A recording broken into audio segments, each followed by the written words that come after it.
Jesus, through the Immaculate Heart of Mary, I offer you my prayers, works, joys, sufferings of the day, in union with the Holy Sacrament. யாரு?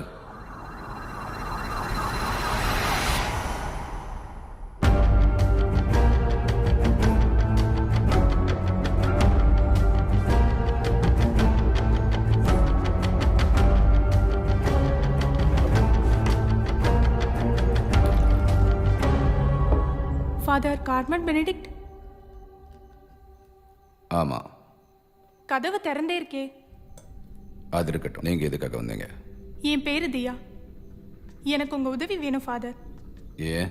எதுக்காகனா உங்களால மட்டும்தான் எனக்கு help பண்ண முடியும் father.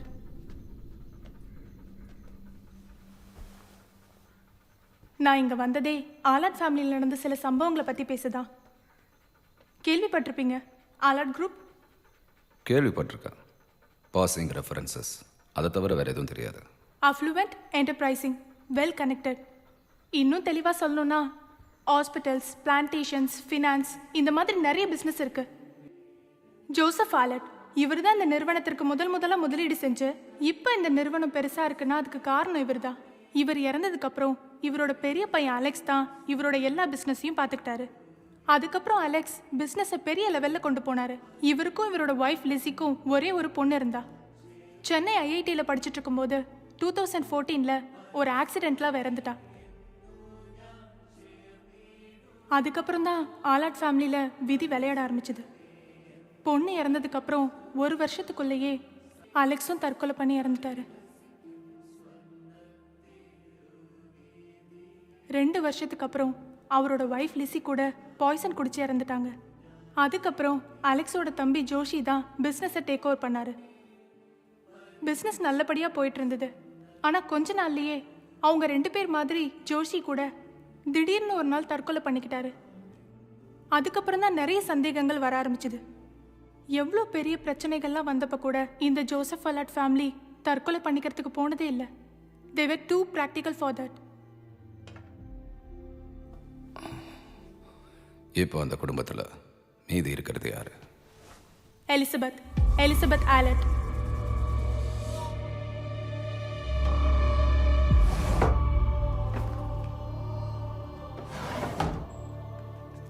இந்த மரணத்தை பற்றி போலீஸ் என்கொயரி எதுவும் நடக்கலையா? ஆதாரத்தை வச்சு பார்த்தா எல்லாருமே தற்கொலைன்னு தான் சொல்றாங்க. ஆனா எனக்கு அதுல நம்பிக்கை இல்லை.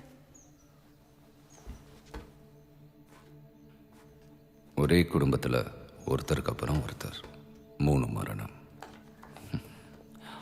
ஸ்ட்ரேஞ்ச்.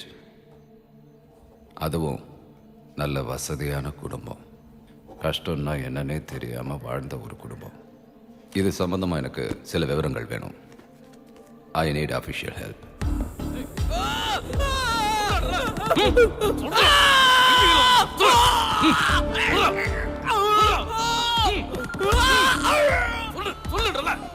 சார்,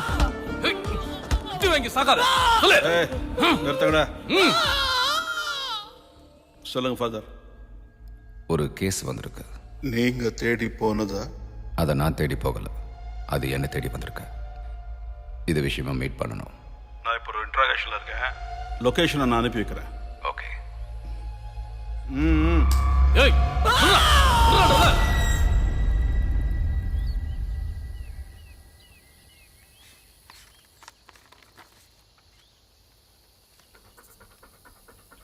நீங்க என்ன சொல்றீங்க?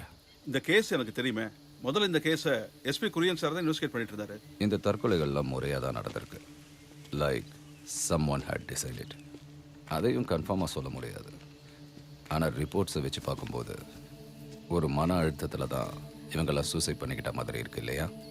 ஆமாம் சார், எல்லா எவிடன்ஸும் வச்சு பார்த்தா இது சூசைட் மாதிரி தான் சார் தெரியுது. ஆனால் இந்த எலிசபெத்தோட ஆங்கிளை பற்றி நாம் இப்போ தான் சார் கேள்விப்படுறோம். அதுலேயும் பல பாசிபிலிட்டிஸ் இருக்குது சார். கால நேரம் அப்படி இருக்குது. அவங்கள சந்தேகப்படுறதுல தப்பு இல்லை, ஆனால் இதில் ஏதோ மர்மம் இருக்குன்னு தான் தோணுது. நாம ஒரு என்கொயரி செய்யலாம். இது வரைக்கும் நீங்கள் சொன்னது எல்லாமே எனக்கு கரெக்டாக ஒர்க் அவுட் ஆகிருக்கு. ஆனால் உங்களுக்கு பாராட்டு அவசியம் இல்லை. எலிசபெத் ஆலாட், சிஇஓ, ஆலாட் குரூப். எனக்கு அவங்க நம்பர் வேணும். மெசேஜ் பண்ணிடுங்க சார். மெசேஜ் பண்ணிடுங்க. டேய் சொல்றா ஏய் இந்த டோரை க்ளோஸ் பண்ணு. உள்ள என்ன கேஸ்? கஞ்சி மாராட்டம் டபுள் மர்டர் கேஸ். நேற்று கஸ்டடியிலேருந்து தப்பிச்சு போனான்னு நியூஸ் வந்ததுல்ல. உங்க போலீஸ்காரங்க யாரும் அவனை தேடி ஹைதராபாத் போலையா? அவன் ஹைதராபாத்ல இருக்கான்னு சொன்னா எங்களுக்கு 2 நாள் எக்ஸ்ட்ரா கிடைக்கும்ல.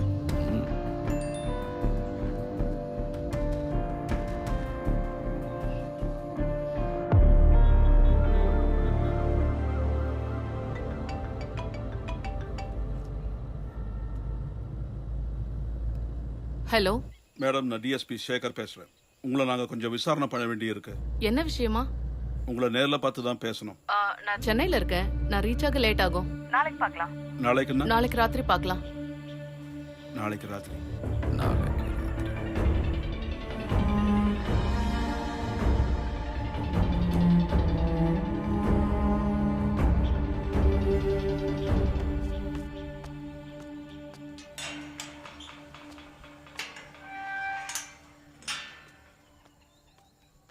மேடம் எப்போ வந்தாங்க? நைட்டு 12 மணி இருக்குமா? சரி, நான் போய் மேடமுக்கு டீ கொடுக்குறேன். சரிம்மா.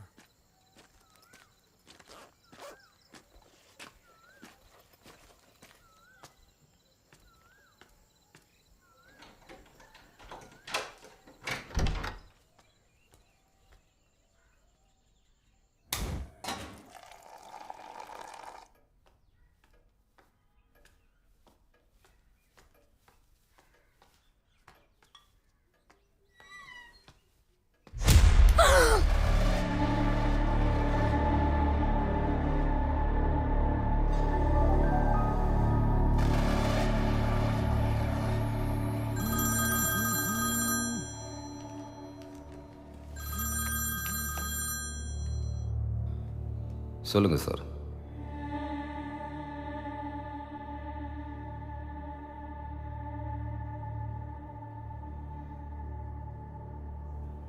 இந்த கேஸில் நம்ம சந்தேகப்பட்ட அவங்களும் இறந்துட்டாங்க. சூசைட்.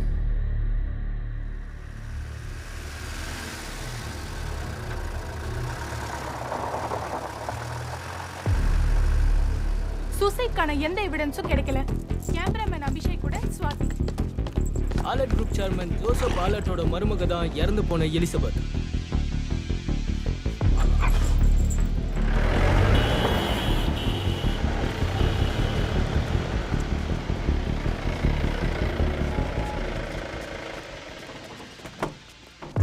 இது தற்கொலையா கொலையான்றத காவல்துறை விசாரணை நடத்திட்டு இருக்காங்க.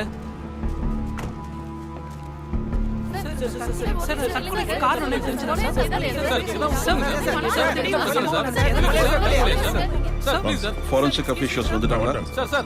Sir please sir.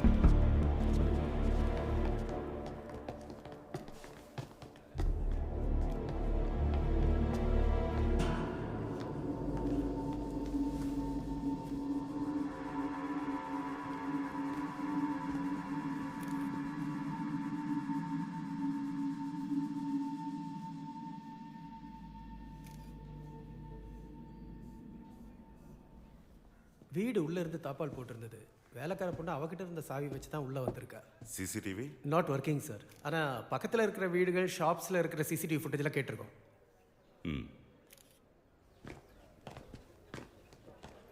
என்ன நடந்ததுமா? நைட்டு வரதுக்கு லேட் ஆகும், அதனால நாளைக்கு யாரும் வர வேணான்னு எனக்கும் மற்ற வேலைக்காரங்களுக்கும் ஃபோன் பண்ணி சொன்னாங்க சார். இன்னைக்கு முதல்ல யார் வந்தா? நான் தான். எத்தனை மணிக்கு? 5:30க்கு.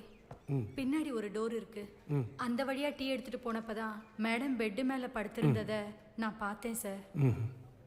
அதோ அந்த பாப்பா தான் மேடத்தை அப்படியே முறைச்சு பார்த்துக்கிட்டே உட்காந்துருந்துச்சு. யார் அந்த குழந்தை? மேடம் அந்த பொண்ணை சென்னையில் பார்த்துருக்காங்க சார். விசாரிச்சு பார்த்ததில் அந்த பொண்ணு ஆசிரமத்துலேருந்து தப்பிச்சு வந்திருக்கு சார்.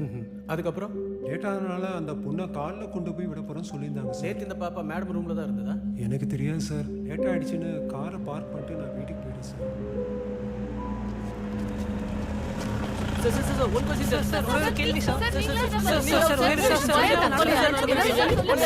உன் பேரு என்னம்மா?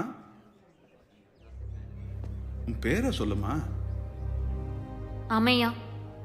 நீ சென்னைக்கு எப்படி வந்த? பயப்படுறியாமா? நேற்று ராத்திரி எந்த ரூம்ல படுத்து தூங்கின? ஆண்டி கூடவா தூங்கின? இல்ல. சரி, காலையில எழுந்த உடனே என்ன பார்த்த? எல்லாரும் எதை பார்த்தாங்களோ அதான். இந்த பாருமா நீ சார்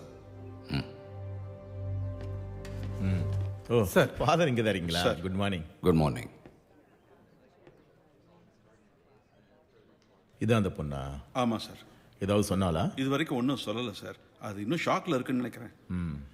மற்ற ஃபார்மாலிட்டிஸ்லாம் முடிச்சிட்டிங்களா? முடிஞ்சுது சார். இப்போதைக்கு ஆர்ஃபனேஜில் இருக்கட்டும். Okay sir. டாக்டர் வந்து பார்த்துக்கப்புறம் எனக்கு இன்ஃபார்ம் பண்ணுங்க. சரிங்க சார்.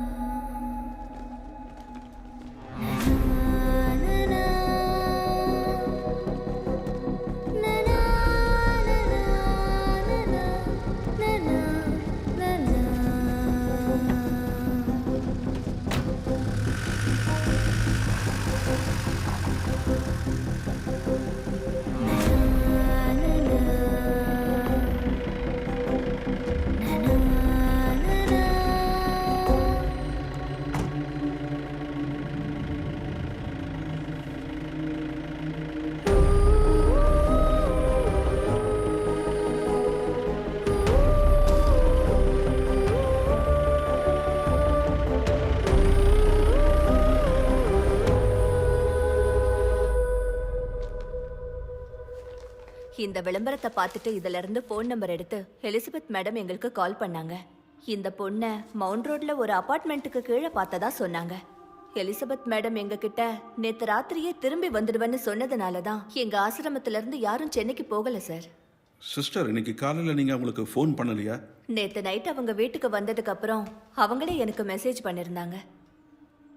இந்த அமேயாவுக்கும் எலிசபெத்துக்கும் ஏதாவது கனெக்ஷன் இருக்கா? எந்த சம்பந்தமும் இல்ல சார். அதுவும் இல்லாம சின்ன வயசுல இருந்தே அம்மையா இந்த ஆர்ஃபனேஜ்ல தான் வளர்ந்தா. அமேயா மிஸ் ஆனது எப்போ? 3 நாளைக்கு முன்னாடி ஈவினிங் கிளாஸ் முடிஞ்சதும். அப்புறம் ஏன் நீங்கள் போலீஸ்க்கு ரிப்போர்ட் பண்ணாமல் பேப்பருக்கு இன்ஃபார்ம் பண்ணாமல் ஒரு நாள் லேட் பண்ணீங்க? அந்த பொண்ணு மிஸ் ஆகிறது இது முதல் முறை இல்ல சார்.